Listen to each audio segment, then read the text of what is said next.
नमस्कार, बहुत स्वागत है आप सभी का इंडिया न्यूज हरियाणा पर। मैं हूं राजीव रघुनंदन और ये वक्त है चौदह के चक्रव्यूह का। चौदह के चक्रव्यूह में आज हमारे साथ मौजूद है जाने माने पत्रकार और करनाल से बीजेपी के उम्मीदवार अश्वनी कुमार चोपड़ा। करनाल के चक्रव्यूह में अश्वनी चोपड़ा की राह बेहद मुश्किल है, जैसा कि हम बताते आए हैं।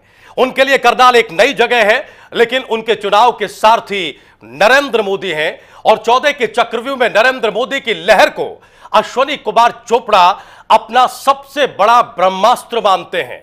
उनके सामने करनाल से पिछले 2 बार से सांसद अरविंद शर्मा है। इसके अलावा बीजेपी से बगावत करने वाले वीरेंद्र मराठा भी बीएसपी के हाथी पर सवार होकर अश्वनी चोपड़ा के लिए मुश्किल पैदा कर रहे हैं।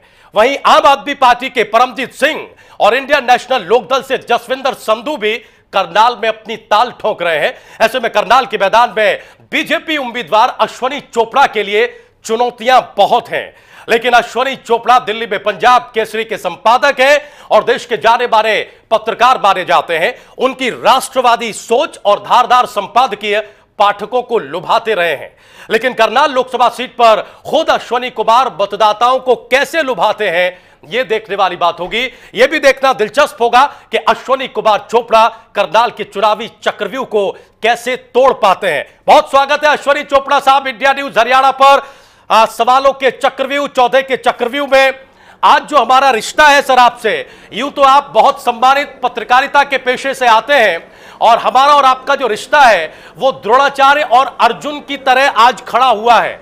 हम सब ने प्रदेश में आपके बहुत सारे संपादकीय पढ़े हैं, लिखे हैं। हम सब आपके शेरो शायरी के गुलाम रहे एक तरह से कहें। लेकिन आज हम और आप दोनों अपनी अपनी जिम्मेदारियां निभाते हुए नजर आएंगे। चूंकि अब आप चुनावी सियासत का हिस्सा हैं, लिहाजा आपसे सवाल करना और तीखे सवाल करना हमारी जिम्मेदारी भी होगी और हमारी मजबूरी भी। और इन तीखे सवालों में हमारे साथ होंगे channel head India news Haryana Amit Arya. सवालों का सिलसिला शुरू करते हैं सर। पहला सवाल यह है कि आप अपनी उम्मीदवारी को किस नजरिए से, किस तरीके से देखते हैं? क्योंकि एकमात्र चीज जिसे मोदी की लहर कहा जा रहा है, उसके अलावा कोई भी चीज आपके पक्ष में दिखाई नहीं दे रही है। क्या मैं सही कह रहा हूं सर?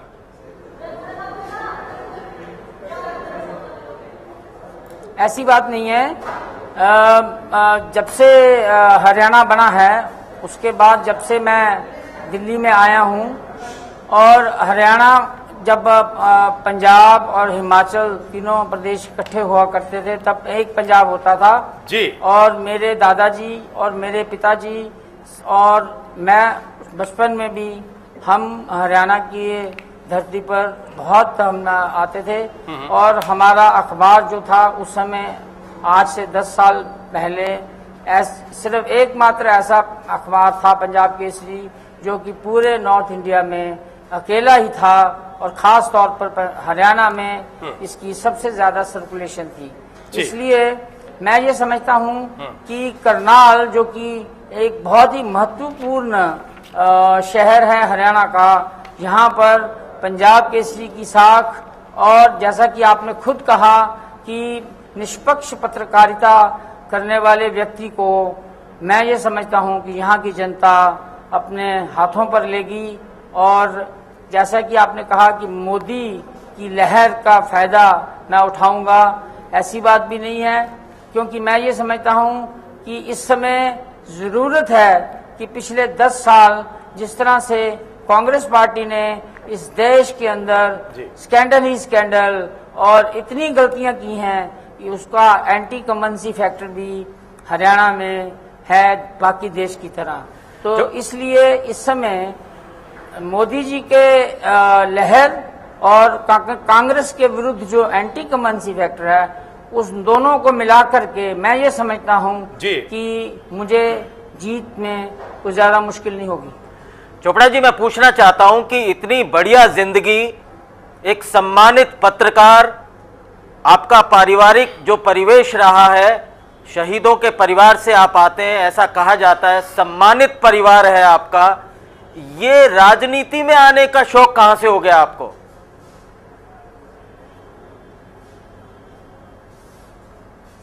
ये आप जो कह रहे हैं कि बहुत ही आप आसान जिंदगी जीते रहे हैं, जी। ऐसी बात नहीं है। आपको पता है कि हमने पत्रकारिता में भी देश की एकता अखंडता के लिए बहुत ही मेरे दादाजी और मेरे पिताजी ने, और उस समय मैं चाहे छोटा था तब भी मैं एडिटोरियल डिपार्टमेंट में आ गया था और जर्नलिज्म शुरू कर दिया था। हम जब पत्रकार थे तब भी हम चुनौतियों का सामना करते थे, और अब मैं ये समझता हूँ, जैसा कि मैं पहले आपको बता चुका हूँ जी, मैंने अपने पेन को साइड में रखा, क्योंकि मैं अब तक देश की एकता अखंडता राष्ट्रवाद के लिए लिखता था। जी। अब मैंने सोचा समय आ गया है कि अब प्रैक्टिकल रूप में राजनीति में घुस के जी। इसका विरोध किया जाए। ठीक है। चोपड़ा साहब, एक गुजारिश हम कर दें आपसे, हम आपसे बड़ी ईमानदार और सच्ची टिप्पणियां चाहते हैं, चूंकि हमने 14 के चक्रव्यूह में अपने सवालों में जिन भी मेहमानों को लिया है, ज्यादातर सीजन पॉलिटिशियन हैं, उम्मीदवार हैं इस लोकसभा चुनाव में और सियासी बयान देते रहे हैं। लेकिन चूंकि आप बहुत ही जिम्मेदार गंभीर शख्सियत हैं, हम ये चाहते हैं कि जिन मुद्दों पर आज हम आपसे बातचीत करेंगे, अब बीजेपी का नेता होने के नाते, करनाल से बीजेपी के टिकट पर चुनाव लड़ रहे एक शख्सियत होने के नाते हमें कुछ सजग और अच्छी टिप्पणियां मिलेंगी। साथ ही साथ चूंकि हमारे सवाल तीखे होंगे, हम क्षमा प्रार्थी होंगे अगर आपको वो सवाल कहीं चुभे, और उम्मीद ये करेंगे कि आप पूरी बहादुरी से उन सवालों का सामना करें। सर, पहला आरोप आप पर यह लगता है जो बहुत गंभीर है कि आप एक कॉम्प्रोमाइजिंग कैंडिडेट हैं। चूंकि बीजेपी को आखिरी वक्त में करनाल में जो कुछ हुआ उसमें कुछ भी नहीं सूझ रहा था, लिहाजा उन्होंने आप पर दांव लगाया। क्या आप एक हारी हुई बाजी को जीतने की कोशिश कर रहे हैं? क्या वाकई आप एक कॉम्प्रोमाइजिंग कैंडिडेट हैं?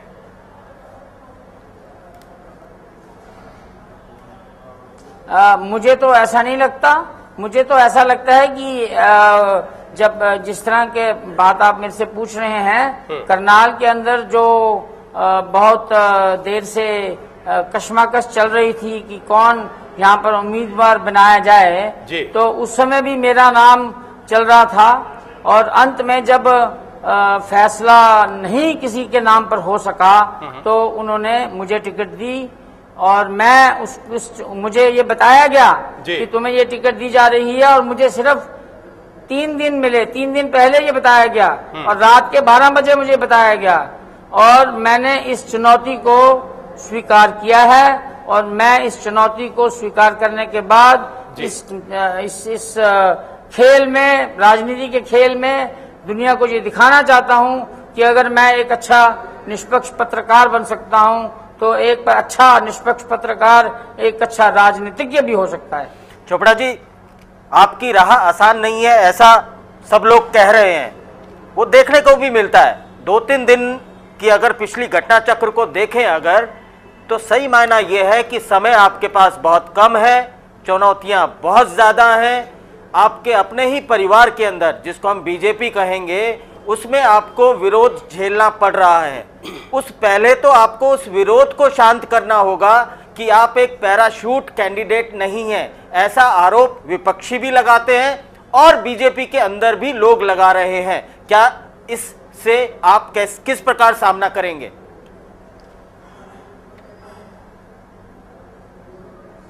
ये तो आप एक चुनौती एक ही बात कर रहे हैं जिसमें मेरे ऊपर आरोप लगे हैं।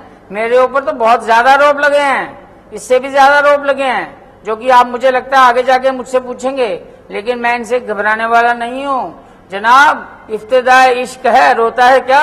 आगे आगे देखिए होता है क्या। तो चोपड़ा साहब, हम वही जानना चाह रहे हैं कि आगे आगे अब क्या होगा। 3 दिन आपने खुद बताया कि 3 दिन का वक्त आपको मिला, आपके नाम का ऐलान किया गया। तो उससे पहले करनाल में जो कुछ हुआ वो किसी से छिपा हुआ नहीं है। आपके पास प्रचार के लिए कम वक्त है, 20-22 दिन कुल शेष है। बाहरी होने का आरोप आप पर लगा है। ऐसे में एक जिम्मेदार पत्रकार चुनावी जिम्मेदारी कैसे निभाएगा? ये आने वाला जो इश्क है इसको अंजाम कैसे देगा? हम यही जानना चाह रहे हैं, प्रदेश यही जानना चाह रहा है। क्या नीति रणनीति है आपके पास? देखिए, सबसे पहले तो जो मेरा प्रतिद्वंदी है कांग्रेस का, वो चाहे 2 बार यहां से जीता है, लेकिन वो भी भारी व्यक्ति है, वो भी यहाँ का व्यक्ति नहीं है। और इसके बाद दूसरी बात यह है कि ये जो बाहरी व्यक्ति की बात है उसका इस बात से कोई लेना देना नहीं है। इस वक्त देश की जनता और खास तौर पर मैंने आज अपने 9 विधानसभा क्षेत्रों का दौरा किया और आज एक दिन में मैंने 9 विधानसभा क्षेत्रों में ऑफिसेज भी खोल दिए। और आपको मैं ये बताना चाहता हूँ कि एक एक ऑफिस में मैं गया, मैंने वहां पर चाहे 10-10 मिनट 20-20 मिनट भाषण दिए, लेकिन लोगों के जोश और उनके जो जिस तरह से उन्होंने मेरे को अपने हाथों पर उठाया उसको देखकर मुझे बहुत प्रोत्साहन मिला। डॉक्टर चोपड़ा जी, आपके जो प्रतिद्वंदी हैं वो एक मिलनसार आदमी, पिछले 2 बार से जीता हुआ सांसद, पेशे से डॉक्टर, और उनके ऊपर कोई इस प्रकार का दाग या इस प्रकार का आरोप नहीं है। आप इस प्रकार के प्रतिद्वंदी से किस प्रकार से भिड़ पाएंगे?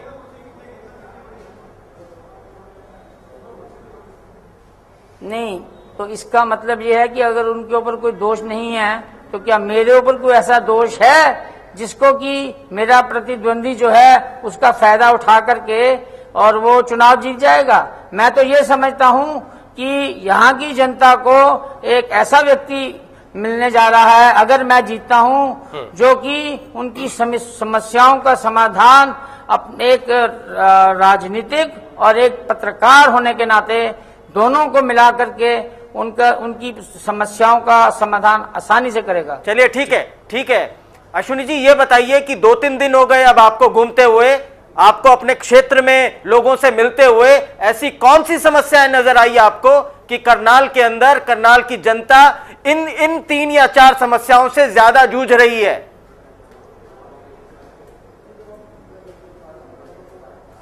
सबसे पहले तो मैं आपको ये बताना चाहता हूं कि पिछले 10 साल से कांग्रेस का जो मेरा प्रतिद्वंदी है उसने यहां पर कोई विकास नहीं किया। और आम जनता, मैं गांव में भी गया हूं, यहाँ पर हमने ग्रामीण क्षेत्रों में भी अपने ऑफिस खोले हैं और शहरों में भी खोले हैं। एक मैं आपको छोटी सी एग्जांपल देता हूं कि ये अपना पानीपत और करनाल के बीच जो हाईवे बन रहा है एलिवेटेड, इसमें अभी 18 और एलिवेशन पुल बनने थे जो कि पिछले 10 साल से मेरा प्रतिद्वंदी जो है वो नहीं बना सका। सर वो केस के अलावा हरियाणा के अंदर एक भी विकास का काम नहीं हुआ। सर वो कोर्ट में है, कोर्ट में भी हो, अगर आप भी सत्ता में आ जाएंगे तो कोर्ट केस को आप किस प्रकार से वो करेंगे?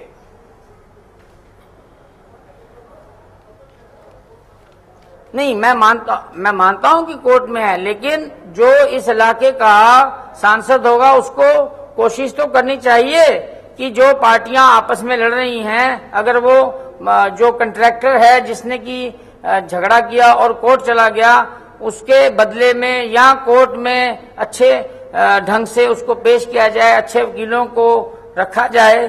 और मैं मानता हूं कि करनाल और पानीपत के ऐसे बहुत बड़े उद्योगपति हैं जो कि इस काम के लिए मदद कर सकते हैं। इसके अलावा मैं कहने वाला था कि पिछले 10 साल में मैं आपको बताना चाहता हूं कि पूरे हरियाणा में अब तो पिछले सिर्फ रोहतक के क्षेत्र को छोड़ के बाकी पूरे हरियाणा में आप देखें विकास का क्या कार्य हुआ है? कोई कार्य नहीं हुआ, कोई बड़ी कंपनी नहीं आई। जबकि मोदी जी ने पिछले 10 साल में एक ऐसी स्टेट थी गुजरात जिसको कि विकास का एक मॉडल बना के पेश किया। मैं भी ऐसा सोचता हूं कि अगर मैं यहां से जीत के जाऊंगा तो एटलीस्ट मैं ये तो कर सकता हूं कि जिस क्षेत्र को मैं रिप्रेजेंट करता हूं उस क्षेत्र के लिए मैं कुछ ना कुछ काम तो करूं, विकास का काम करूंगा। ठीक है चोपड़ा साहब, अभी अमित जी सवाल कर रहे थे, उन्होंने कहा कि आपके लिए दोहरी चुनौतियां हैं, पार्टी के बाहर स्वाभाविक तौर पर आपके सामने चुनौती है चूंकि आप बीजेपी के टिकट पर चुनाव लड़ रहे हैं, और पार्टी के अंदर यानी बीजेपी के भीतर भी चुनौती है जिसको आप स्वीकार कर रहे हैं। आपने कहा एक नहीं और भी चुनौतियां हैं। एक और सबसे बड़ी चुनौती आपके सामने है, वो ये है कि हरियाणा जनहित कांग्रेस के कार्यकर्ता या हजका का वोटर क्या आपको सपोर्ट करेगा, वो भी तब जबकि ये आरोप लगे बीजेपी के ऊपर, जिनसे आप परिचित हैं, कि जबरदस्त दबाव के तहत ये सीट हजका से ले ली गई और आपको यानी बीजेपी को दे दी गई। क्या गठबंधन के तौर पर हरियाणा जनहित कांग्रेस के कार्यकर्ता, उनके समर्थक आपका समर्थन करेंगे? क्या उम्मीद है आपको?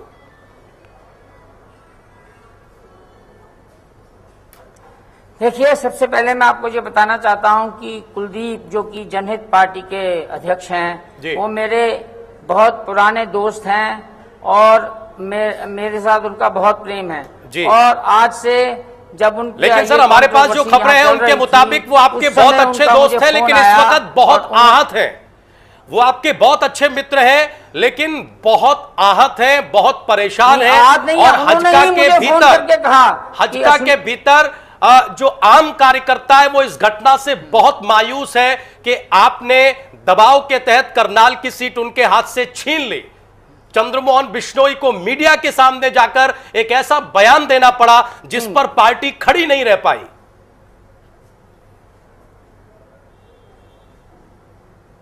मेरा इसमें कोई लेना देना नहीं है।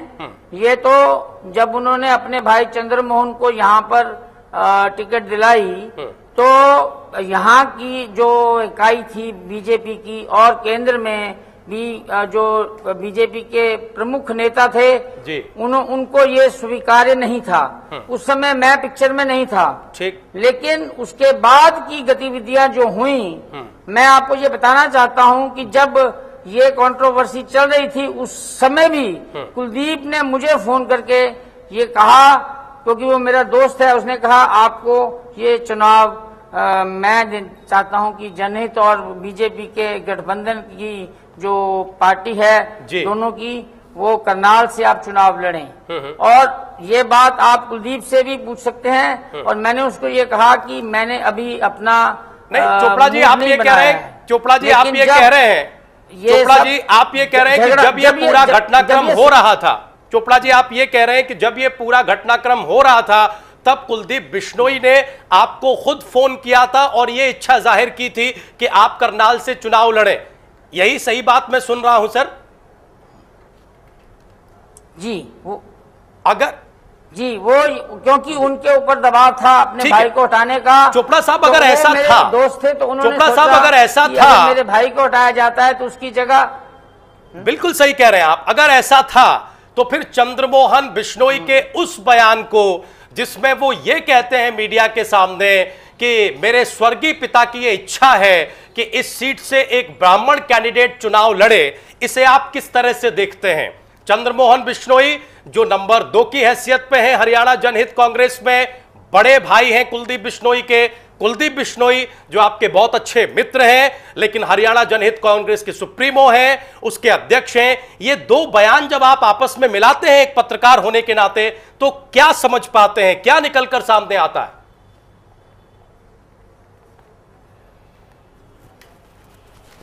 आपने जो ये प्रश्न मुझे किया है ना, इसका जवाब मेरे पास है कि कुलदीप ने ना केवल मुझे फोन किया, उसने मेरी पत्नी को भी फोन किया, क्योंकि मेरी पत्नी जो है, मैं पंजाबी हूं और मेरी पत्नी ब्राह्मण है। We are 2 in 1।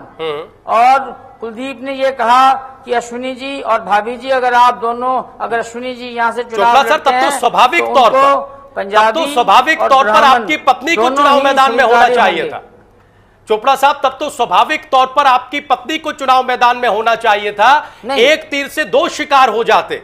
Chandramohan Bishnoi जी की बात का सम्मान भी रह जाता, ये सीट भी बीजेपी के खाते में चली जाती, और इससे एक कदम और आगे बढ़कर जो अक्सर हम विश्लेषण करते हैं कि राजनीतिक दल महिला उम्मीदवारों को लेकर कितना गंभीर है, वो एक मामला भी सुलझ जाता। फिर आखिर ये क्यों नहीं हुआ?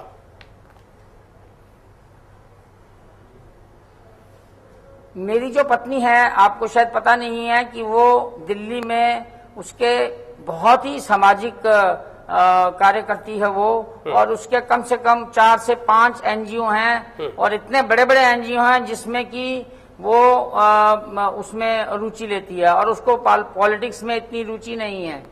और इसलिए जब ये ऑफर आई हमें, तो उस समय उसने मुझे, मेरी पत्नी ने मुझे कहा कि मैं तो राजनीति को मैं इंटरेस्टेड नहीं हूं, मैं तो सामाजिक कार्य करना चाहती हूं। इसलिए अगर आप समझते हैं कि आप इस देश की सेवा कर सकते हैं और आप ये चुनाव जीत सकते हैं, और आपको ज्यादा समझ है क्योंकि आप पत्रकार भी हैं, तो आप देखिए। और मैंने ये फैसला अपनी पत्नी के साथ बैठ के किया, और हमने फिर कुलदीप का फोन दोनों को आया, और उसके बाद भी हमने, अब दोनों ने, पति पत्नी ने फैसला किया कि मैं ही इस जगह पर चुनाव लड़ूं। जी चोपड़ा साहब, एक और सवाल आपसे जानना चाहेंगे, चूंकि आप बड़ी बेबाक बात रख रहे हैं यहां पर। क्या कुलदीप बिश्नोई ने बीजेपी की सहमति से आपको फोन किया था, या फिर खुद अपने विशेषाधिकार के तहत आपको फोन किया था? क्या ये बता सकते हैं कि कुलदीप बिश्नोई का जो फोन आपके पास आया उसमें बीजेपी की सहमति थी या फिर बीजेपी का दबाव था? क्या था सर, उस भाषा से आप क्या पढ़ पाए?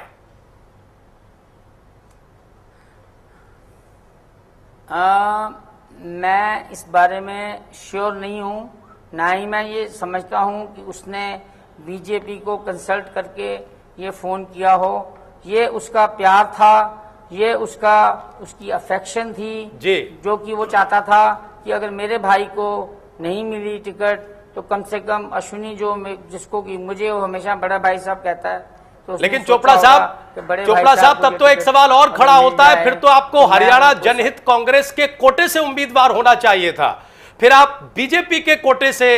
फिर ये सब क्यों हुआ कि पहले रातों रात मीटिंग्स हुई और उसके बाद सीटों की अदला बदली हुई, उनको सिरसा दिया गया, बीजेपी को करनाल दिया गया, और फिर आपको बीजेपी के उम्मीदवार के तौर पर उतारा गया? अगर संबंधों में इतनी सहजता थी, अगर कुलदीप के विकल्प इतने खुले हुए थे, इतने स्वाभाविक और व्यवहारिक थे, तो तब आपको हरियाणा जनहित कांग्रेस की टिकट पर आज करनाल से उम्मीदवार होना चाहिए था।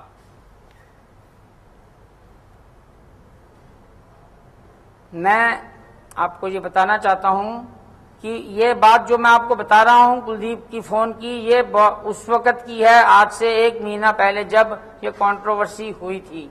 और उसके 1 महीना के बाद जब फाइनल स्टेजेस पे लोकसभा के चुनाव आ गए, तब हमें जब फोन आया, और मैं ये समझता हूं कि आज इस देश को अगर कोई बचा सकता है तो वो मोदी ही बचा सकता है, और कोई नहीं बचा सकता।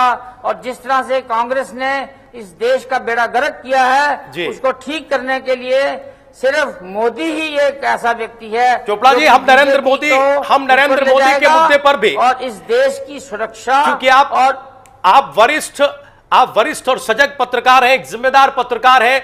नरेंद्र मोदी की छवि, नरेंद्र मोदी की लहर, और खासतौर से हरियाणा के संदर्भ में, इस पर भी हम सवाल करेंगे। लेकिन हम सर ये समझना चाह रहे हैं कि अगर 1 महीने पहले कुलदीप बिश्नोई ऐसा चाहते थे, तो फिर इतनी रार क्यों हुई करनाल की सीट को लेकर? फिर तो जैसे ही ये सीट हजका के झोली में आई, जैसे ही बीजेपी हजका के बीच ये फैसला हुआ, ये सामंजस्य बना कि ये 2 सीटें हैं, हिसार और करनाल, जिन पर हजका को लड़ना है, तो फिर आपको स्वाभाविक तौर पर कैंडिडेट होना चाहिए था। फिर क्यों चंद्रमोहन बिश्नोई को पहले घोषित किया गया, उसके बाद वापस लिया गया, फिर सीटों की अदला बदली हुई, फिर आपका नाम आया? ये जो पूरी रार है चोपड़ा जी, ये क्या इशारा कर रही है? क्योंकि इससे जो आम मतदाता है, जो आम वोटर है, उसके दिमाग में एक बड़ी भ्रम की स्थिति हो गई है।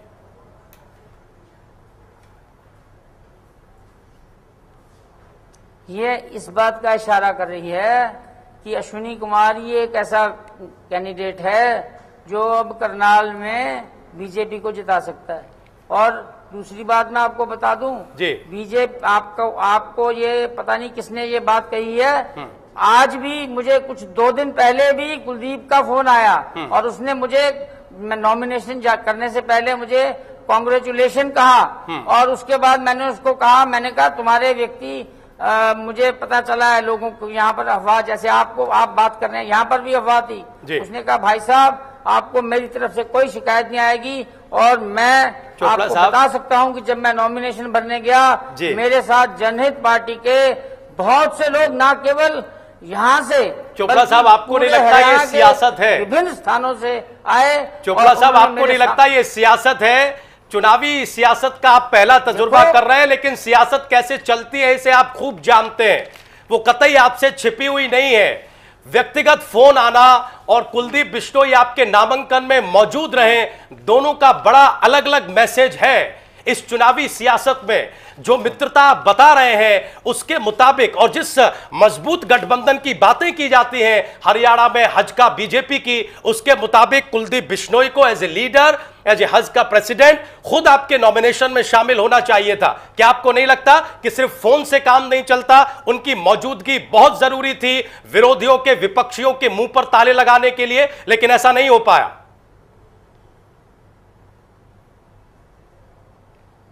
नहीं, हमने जरूरी नहीं समझा कि हम कुलदीप को बुलाएं, क्योंकि जब हंजका के बाकी सब वर्कर जो थे वो हमारे साथ थे, तो इसका मतलब है कि कुलदीप की जनहित पार्टी हमारे साथ ही है और साथ ही चलेगी। उनके भी जो कार्यकर्ता यहाँ पर हैं वो हमारी सपोर्ट में ही हमारे साथ काम करेंगे। चलिए ठीक है चोपड़ा जी, ये लगता है। बाकी जो आप कह रहे हो राजनीति का खेल, हम भी जानते हैं, जैसे आप जानते हो। आप अगर पत्रकार हैं तो हम भी पत्रकार हैं। नहीं सर, हम तो आपके शिष्य हैं। राजनीति के खेल क्या होते हैं, नहीं सब खेलों को समझ के ही। नहीं चोपड़ा साहब, हम तो आपके शिष्य हैं, सोच समझ के ही। और आज 14 के चक्रव्यूह में, जैसा कि मैंने बहुत शुरुआत में कहा, चोपड़ा साहब 14 के चक्रव्यूह में मैं तो सिर्फ अपनी जिम्मेदारी निभा रहा हूं, और चूंकि आप द्रोणाचार्य की तरह अब सियासी रण में कूद पड़े हैं, इसलिए आप अपनी जिम्मेदारी निभा रहे हैं, मैं अपनी जिम्मेदारी निभा रहा हूं। जी अभी जी, अब आप सवाल करिए। मैं ये पूछना चाहता हूं चोपड़ा जी कि जिस तरीके से अब क्या भारतीय मैं द्रोणाचार्य नहीं हूं, तो क्या है चोपड़ा साहब, बता दीजिए, दर्शकों को ये जानने की बड़ी उत्सुकता है। द्रोणाचार्य नहीं हूं, मैं अर्जुन हूं। हम चाहते हैं सर, ठीक है सर, आप इस चुनावी रण में महान धनुर्धर अर्जुन की भूमिका निभाए, और आपके सारथी मोदी हैं।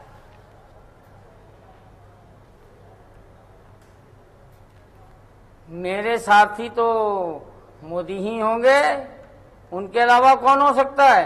ठीक बात। आज के समय में इस देश को अगर सही दिशा में कोई ले जा सकता है तो वो मोदी ही ले जा सकता है, ऐसा मेरा विश्वास है। और एक पत्रकार होने के नाते मेरी ये कन्विक्शन है, मैं ये समझता हूं कि मोदी के अलावा इस देश का उद्धार अब कोई नहीं कर सकता। क्यों अरविंद केजरीवाल नहीं कर सकते सर? ईमानदार आदमी है, भ्रष्टाचार के विरुद्ध लड़ाई लड़ रहे हैं, उसके साथ साथ एक सामान्य परिवार से संबंधित होते हुए भी अपनी नौकरी छोड़ के, त्याग करके देश की सेवा के लिए, भारत माता की सेवा के लिए वो आदमी निकला है, तो वो आदमी क्या आपका सारथी नहीं हो सकता?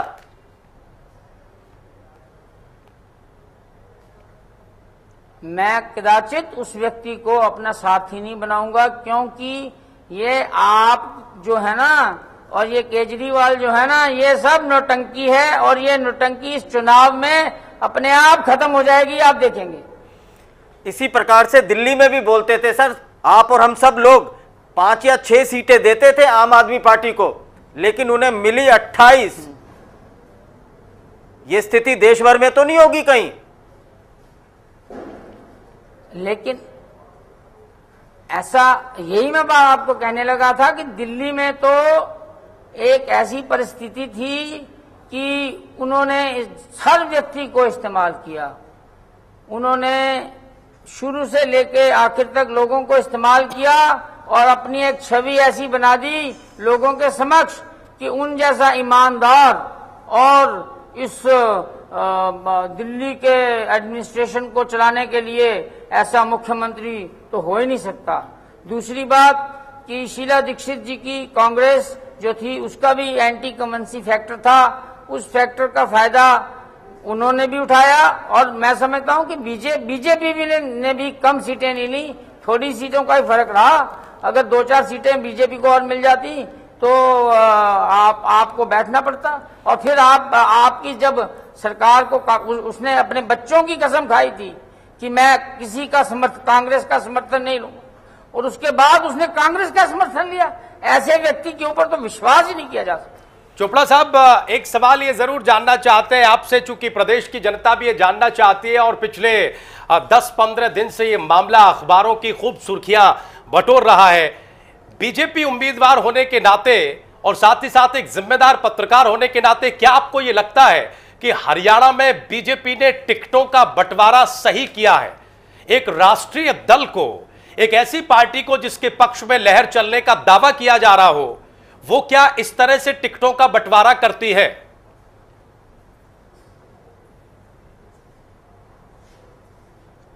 मैं बाकियों के बारे में तो नहीं कुछ कह सकता, लेकिन मैं ये समझता हूं कि जिस ढंग से मुझे टिकट दी गई है, ये बड़े सोच समझ के ही दी गई है, और मुझे लगता है कि मैं उनकी एक्सपेक्टेशंस के ऊपर पूरा उतरूंगा।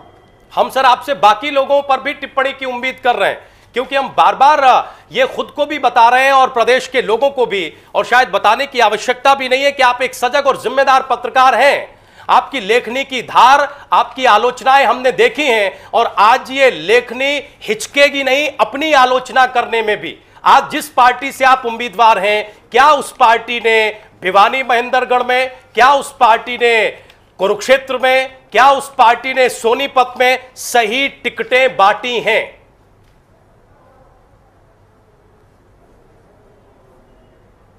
देखिए, मैं अभी कंसंट्रेशन कर रहा हूं सिर्फ अपने चुनाव पर, क्योंकि मेरे पास समय बहुत कम है।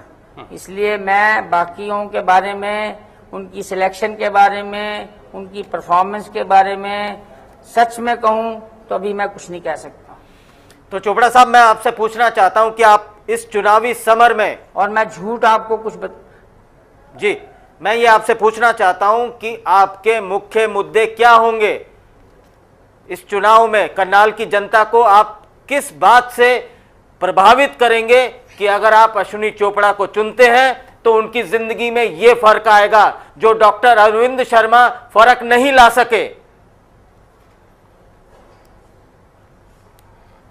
यह प्रश्न का जवाब मैं पहले भी दे चुका हूं, लेकिन मैं आपको दोबारा देता हूं जी। कि अरविंद शर्मा 10 साल यहां पर एमपी हैं, और यहाँ पर विकास का उन्होंने करनाल क्षेत्र में, मैं जब भी आता हूँ, मैंने आपको पहले भी कहा कि जो फ्लाईओवर है 18, चलो वो कोर्ट का केस हो, आज तक करनाल में कोई भी, इतना बड़ा शहर है कि कोई भी विकास के नाम पर कोई भी बड़ी इंडस्ट्री वो नहीं ला सके।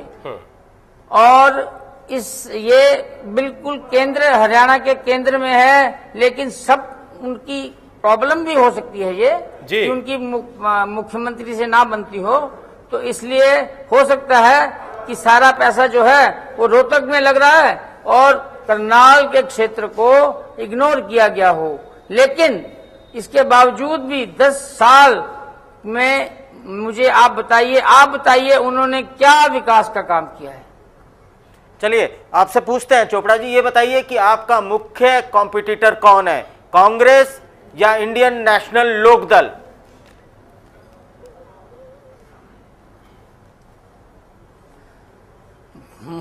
इस बारे में मैं नहीं कुछ कह सकता, कोई भी हो सकता है, क्योंकि ये जो चुनावी खेल है और ये जो राजनीति का खेल है, इसमें कब क्या कहां कैसे हो जाए इसके बारे में नहीं सर, आपको कांग्रेस का भ्रष्टाचार तो दिखता है, लेकिन इंडियन नेशनल लोकदल का भ्रष्टाचार, उनके नेता जेल के अंदर हैं भ्रष्टाचार के उसमें, और वो भी मोदी के नाम पे वोट मांग रहे हैं। उनका कहना है कि उनके कैंडिडेट को जिताओगे तो वो मोदी को समर्थन देंगे और मोदी को प्राइम मिनिस्टर बनाने में सहयोग करेंगे।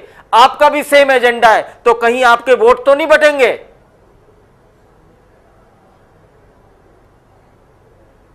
पहली बात तो वो उनका ये कहना है जेल में बैठ के कि हम मोदी को मदद करेंगे, और बीजेपी और मोदी की तरफ से उनको अभी तक कोई ऐसा इशारा नहीं गया कि आप हमारी मदद करो।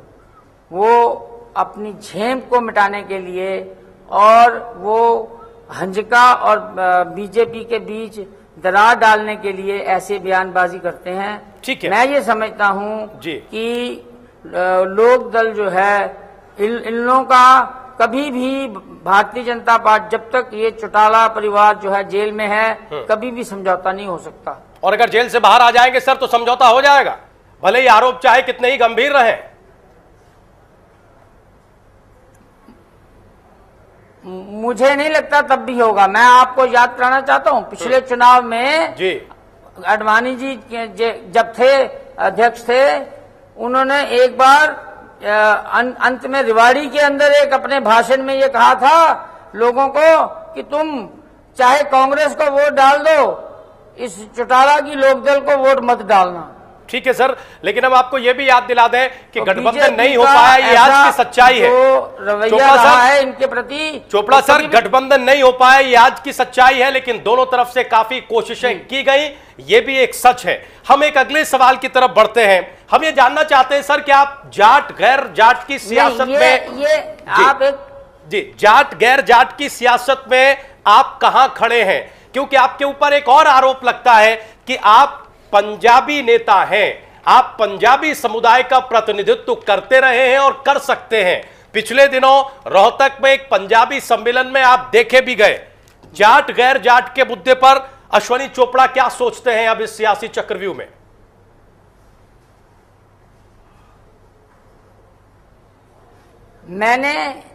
हमने पंजाबी जो हैं उनको संगठित करने का जो काम है वो बाकी जैसे अग्रवाल समाज है, बाकी जो समाज हैं वो करते हैं अस्पताल बनाने के लिए, स्कूल बनाने के लिए। इसी तरह हम पंजाबी जो हैं, जो हरियाणा और दिल्ली में और पंजाब में आए हैं, वो पाकिस्तान से 1947 के बाद आए हैं और यहाँ आकर के उनकी अभी भी पूर्ण रूप से राजनीतिक स्वीकृति नहीं उनको मिलती है। उसको दिलाने के लिए और सामाजिक कार्यों के लिए, सामाजिक कार्य करने के लिए हमने एक पंचनद बनाया। उसके अलावा उसको भी हमने सोशल रखा, आज तक उसको राजनीतिक नहीं बनाया। जी, मैं एक चीज तो और इसलिए ये कहना कि मैं गैर जाट और जाट राजनीति, जी प्लीज प्लीज, मैं गैर जाट और जाट राजनीति करना चाहता हूं, ये बिल्कुल गलत है। क्योंकि मैं ये समझता हूं कि हरियाणा के अंदर वही व्यक्ति सफलता से चल सकता है जो 36 बिरादरी को साथ लेके चले। तो सर आप आरक्षण पे आपकी क्या सोच है? जाटों को आरक्षण मिलता है लेकिन बाकियों को कोई आरक्षण की कोई बात नहीं होती है, इस पे आपका क्या कहना है?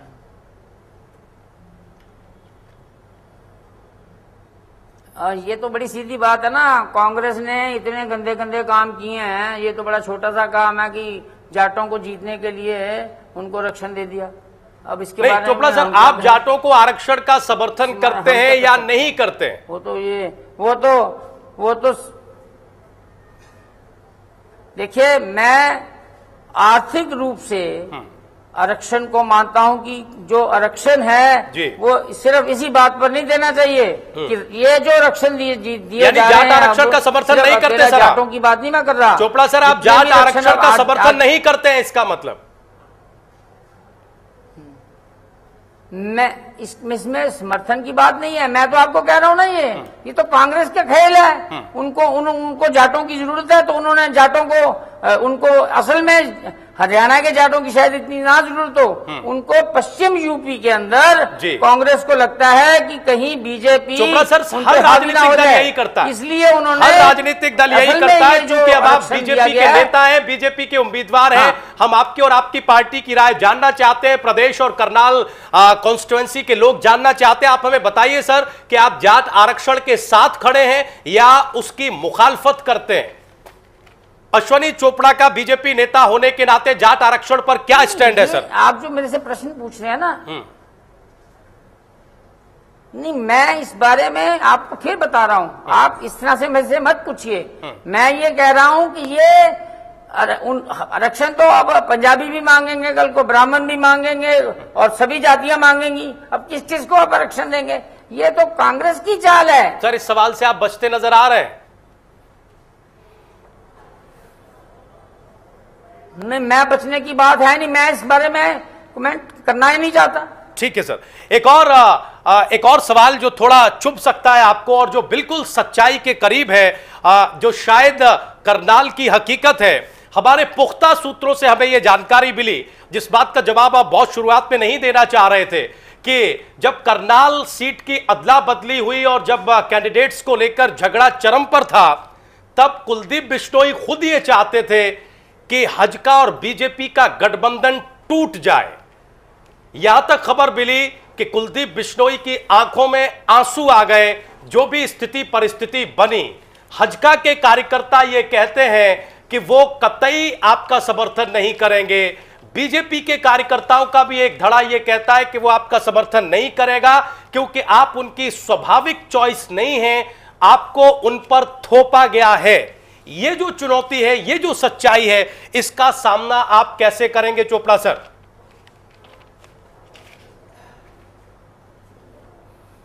मुझे नहीं पता, आप ये जो बातें मुझे बता रहे हैं जी, इसके बारे में मेरे को कोई ज्ञान नहीं है।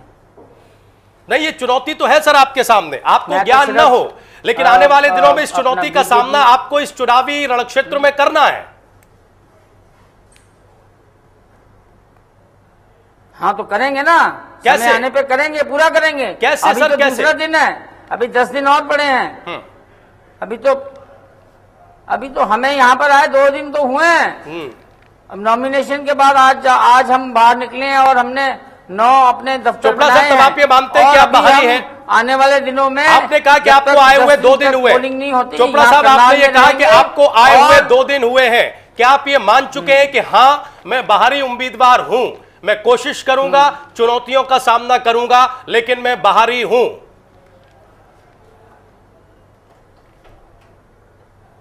नहीं, मैं तो बाहरी कैसे आप मुझे कह सकते हैं? जब ये पंजाब का हिस्सा था तो तब मैं यहाँ का रहने वाला था। उसके बाद जब दिल्ली से अखबार शुरू हुआ, पंजाब हरियाणा को अलग होकर सियासत कितने रूप बदल चुकी है। कहता हूँ कि जो मेरा प्रतिद्वंदी है चोपड़ा सर, पंजाब और हरियाणा को अलग होने के बाद सियासत कितने रूप बदल चुकी है इस प्रदेश में, ये आपसे छिपा हुआ नहीं है।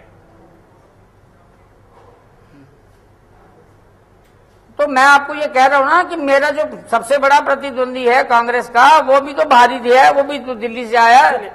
चलिए ठीक है चोपड़ा साहब, मैं इस इंडिया न्यूज हरियाणा के माध्यम से, इसके बारे में आपकी क्या राय है, आप बताइए ना। इंडिया न्यूज हरियाणा के माध्यम से मैं आपसे एक प्रॉमिस चाहता हूं, या जिस तरीके के आरोप विपक्षी लगा रहे हैं आपके ऊपर, जिसका सामना आपको करना पड़ रहा है और करना पड़ेगा भी आगे, कि अगर करनाल की जनता आपको चुन के पार्लियामेंट में भेजती है तो आप दिल्ली नहीं बैठेंगे, करनाल में बैठ के उनकी समस्याओं का निदान करेंगे।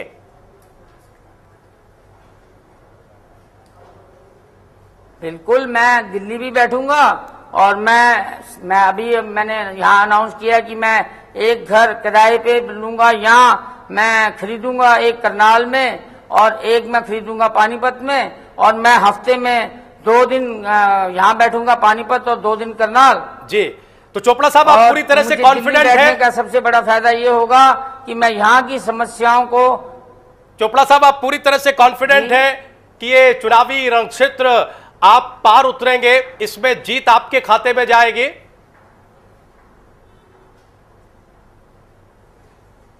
देखिए, ऐसा होता है ना, जब आप चुनाव लड़ते हैं तो आप इसी चीज को सामने लक्ष्य रख के, जैसे आप मुझे कह रहे थे द्रोणाचार्य, मैंने कहा मैं तो अर्जुन हूँ जी, और अर्जुन की नजर जो होती है ना, वो मछली की आंख के ऊपर होती है और वो उसको पता होता है कि मैं निशाना ठीक ढंग से साधूंगा और मैं जीतूंगा। इसी तरह मैं आपको कह रहा हूँ कि मुझे पूरा विश्वास है कि करनाल की जनता मुझे यहाँ से बड़े मार्जिन के साथ जिताएगी और लोकसभा में भेजेगी। जी, चोपड़ा साहब, एक आखिरी सवाल, चूंकि हम सब आपके कॉलम पढ़ते रहे हैं पंजाब केसरी में, ये जो मौजूदा स्थिति परिस्थिति है, ये जो मौजूदा वक्त की सियासत है, उस पर एक शेर हम चाहेंगे आपकी तरफ से।